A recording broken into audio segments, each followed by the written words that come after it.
morning, everyone. I'm Paula Camperman. I'm the Outreach Program Manager for the Bennington County Solid Waste Alliance, and we're at a household hazardous waste collection event in Dorset today. And we're going to give you a little bit of information about how these events work and give you, hopefully, answers to a lot of questions that people have. So a lot of folks are not sure about what actually is household hazardous waste, and it's material that's collected that doesn't go down the drain or in the trash.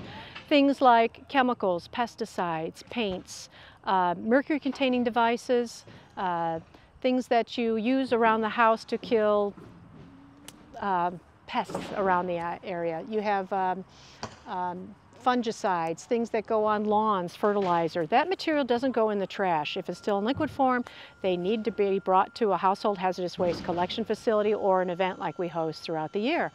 And it is free to residents. We do encourage people to make sure that the material is in its original container so it can be easily identified, and it is secure in the sense that it's not leaking all over the place. If it is, you need to contain it in a container of a bag or another container so that it can be easily kept safe from harm to workers or to your vehicle as it is unloaded.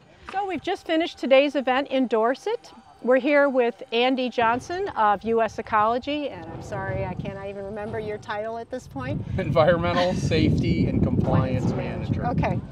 Thank you for coming. I appreciate you taking a few minutes of your time out of your busy schedule to talk to us, because I know it's like a hustle afterward to get everything packed up. You're here with a number of long trailers and pallets and gaylords and a lot of 55-gallon drums. How much do you think we've collected today from... Today we just crunched some numbers, so we're at about 21, probably to 25,000 pounds worth of material total. Yeah, and we had about 175 cars come through over the 4-hour event, so that was a good turnout. It was a good turnout. It's a good turnout, a lot of full cars. Yeah, that's good. Tell me a little bit about some of the challenges you face when you're dealing with so much different diversity in the material that comes in. Is there something that is more difficult than others, and how it's delivered to you, or?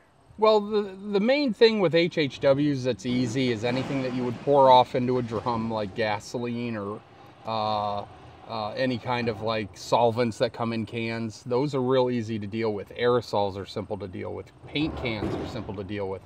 It's when you get into batteries that are difficult, because nobody segregates their batteries. No, I shouldn't say nobody, but most people don't.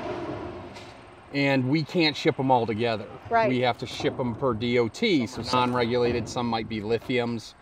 And you know, you could say, well, dump them all together, but then that's not really fair to the district, because then we'd have to go worst case when we bill it. Yeah, so if you have a 50-pound bucket of batteries, that could be, you know, $800. Okay. Where if we just pulled out the lithiums, you'd be paying like $100. Okay. So it's a lot, you know, those are a pain for us. And cylinders are difficult, because cylinders, you know, 1 pound propanes are fine, but the 20 pounds they're a little bit difficult, but we deal with them. So getting back to the batteries, it would be better if the public were to separate the batteries from lithium ion versus single-use alkaline or rechargeable. Yeah, it would just speed things up. Yeah. It'd just make the event more efficient. Yeah, okay, that's good to know. And how about just the materials in general, as far as how they present them to you? If they're coming in cardboard boxes, or... You know. Well, cardboard boxes are fine, milk crates are fine. Somebody who has some plastic bins, that's fine. Okay. Garbage bags are not fine, because we don't know what's in there. Okay. And then you have things leaking because they're not standing upright, and it gets the inside the bag a mess. Sometimes the bags rip and they're all spilled within the customer's car.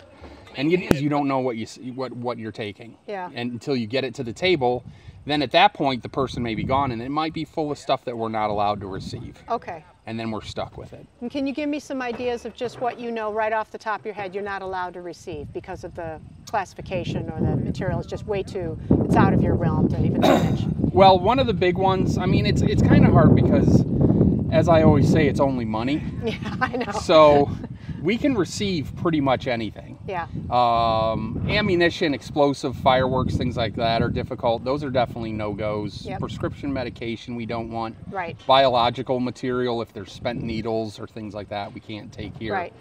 But if it's any kind of chemical thing, you know, like smoke detectors we can take, but they are expensive. So some districts don't want us to take them because they don't want to pay for them. Yeah, that's understandable. And that would be radioactive, but that's something that we can handle. Okay, all right, good to know.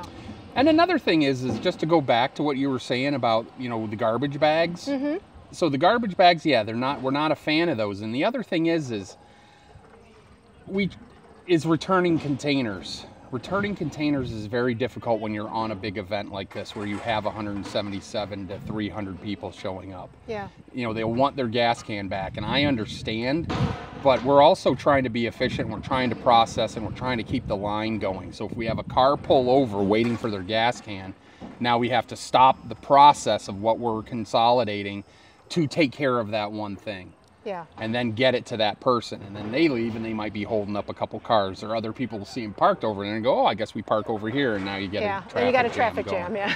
Same with the bins. It's just a lot easier for us to just unload your stuff and you go. So that's why cardboard boxes are better in a sense, because then you know we'll just recycle them. Okay. And you know, but if it's a slow event, then, you know, it's not a big deal to pour off a gas can and give it to somebody. Yeah. You know, to return. Sure, yeah. It just all depends. If it's a busy event, it's, I would say more, you know, be understanding if we can't get it to you. Yeah. And if it's slow, yeah, we'll get it to you. Okay. You know, we'll get you your empty container back.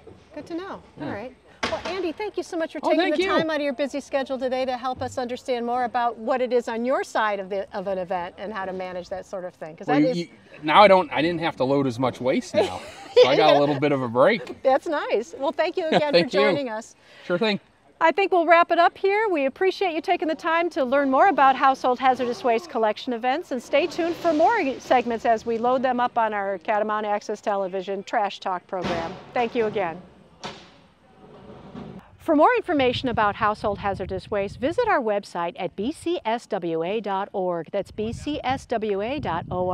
There you'll find information about classifications of what is household hazardous waste, other waste items and streams and drop-off locations throughout the area that can be collecting material that isn't dropped off at an event like this throughout the year.